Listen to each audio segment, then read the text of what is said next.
नमस्कार मित्रों, देखिए भारतीय जनता पार्टी के प्रवक्ता डॉक्टर त्रिवेदी कैसे धज्जियां उतार रहे हैं। मुस्लिम समाज के बारे में मैं कहना चाहता हूं, आज जब आजादी मिली तो मुस्लिम समाज के प्रतीक कौन थे? उस्ताद बिस्मिल्लाह खां, उस्ताद फरीदुद्दीन डागर, उस्ताद बड़े गुलाम अली, उस्ताद जाकिर हुसैन, जिनकी अभी कुछ दिन पहले डेथ हुई, बड़े बड़े नगमा निवार, हसरत जयपुरी, मजरूर सुल्तानपुरी, साहिर लुधियानवी, कैफी आजमी, जोश मलियाबादी, जिगर मुरादाबादी। अब सर क्या हो गया? तब मुस्लिम समाज इन अदब के शाहकारों के साथ जोड़ा जाता था।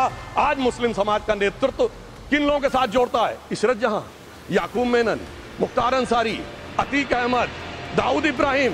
कौन जोड़ रहा है ये? तब से सर, जब से ये सेकुलर हो गया देश 1976 से और सेकुलर सियासत शुरू हुई, उसने ले जाकर इनको इस मुकाम तक पहुंचाया। और इस वक्फ बोर्ड के बिल में भी जो बात कही जा रही है, सर मुस्लिम समाज को यह समझाया गया कि तुम्हें बीजेपी वालों को तुमसे बड़ी अदावत है और कहा गया इनको बड़ी मोहब्बत है। करते क्या है? नहीं, वो करते क्या हैं? ये भगवान राम के पीछे छिपते हैं। इन्होंने कहा सांस्कृतिक आजादी कब मिली? जब भगवान राम के प्राण प्रतिष्ठा हो गए। और भगवान राम के प्राण प्रतिष्ठा होते ही भगवान राम को याद आया कि अरे ये तो हमारे नाम पर चंदा चोरी बीजेपी वाले कर गए, जमीन घोटाला बीजेपी वाले कर गए, सबसे पहले अपनी नगरी से इनको हरा दो।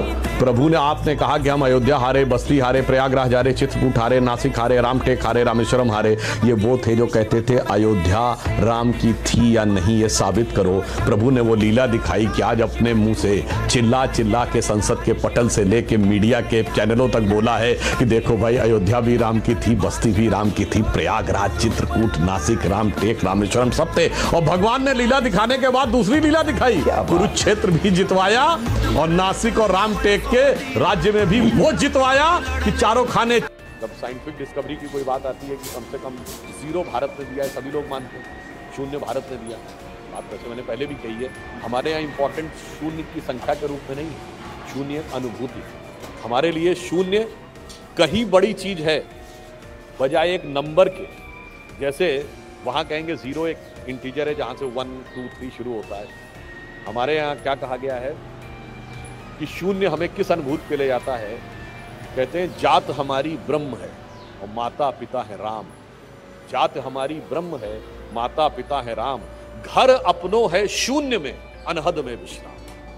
यानी शून्य एकदम एक अलग डायमेंशन की तरफ ले जाता है, इसीलिए हम शून्य को खोज पाए। यस, सभापति महोदय, तमिलनाडु से ही डॉक्टर एपीजे अब्दुल कलाम थे और मैं सारे सदन से कहना चाहूंगा, डॉक्टर कलाम का नमाज जनाजा और याकूब मेनन का नमाज जनाजा एक ही दिन हुआ।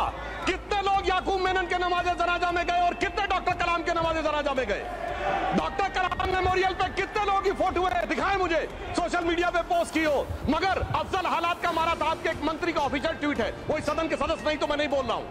याकूब मेनन की जुडिशियल किलिंग हुई आपके एक नेता का, मिनिस्टर का ऑफिशियल ट्वीट है, सदन के सदस्य नहीं है इसलिए नहीं बोल रहा हूं। और सर 26/11 आरएसएस ने कराया, सदन के सदस्य बैठे हुए, हाफिज साहब और सुनिए जाकिर नायक शांति का मसीहा सदन में सदस्य बैठे हुए हैं। सर किसने जोड़ा? मैं नहीं कह रहा हूं जोड़ा, हमने किससे जोड़ा मैं बताना चाहता हूं। मैं अपनी बात, सर मैंने नाम किसी का नहीं लिया। सर आपने उड़ता तीर क्यों पकड़ लिया?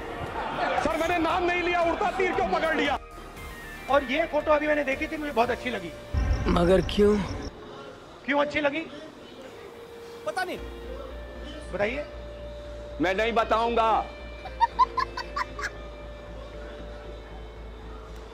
क्योंकि जो इनकी पत्नी है और इनके बीच में समानता है। क्या बात कर रहे हैं बाबा? रिस्पेक्ट है, ये देखकर ये पता लग रहा है क्या कि रिस्पेक्ट है।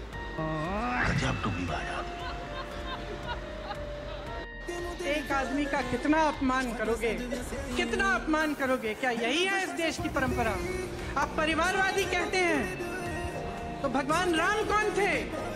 भगवान राम को वनवास में भेजा गया, उन्होंने अपने परिवार, अपनी धरती के प्रति अपना धर्म निभाया। क्या भगवान राम परिवारवादी थे? देखिए, पहली बात, कहाँ भगवान राम और कहाँ राहुल गांधी, तो कुछ तो सोचना चाहिए। दूसरी बात, शायद भारतीय संस्कृति का उनको पता ही नहीं है। अरे भगवान राम परिवार के लिए थोड़ी थे। क्या लिखा है रामचरितमानस में जब भगवान राम का जन्म हुआ? विप्र धेनु सुर संत हित लीन मनुज अवतार निज इच्छा निर्मित तनु माया गुण गोपाल, संपूर्ण विश्व के कल्याण के लिए वो आए। और एक और बात कहूं, तुम्हारा भाई यदि गलत है, इसके बावजूद आप अपने भाई के पक्ष में खड़े हैं, ये राम की नहीं रावण की परंपरा है। कुंभकर्ण को पता था मेरा भाई रावण गलत है, फिर भी उनके साथ खड़े थे।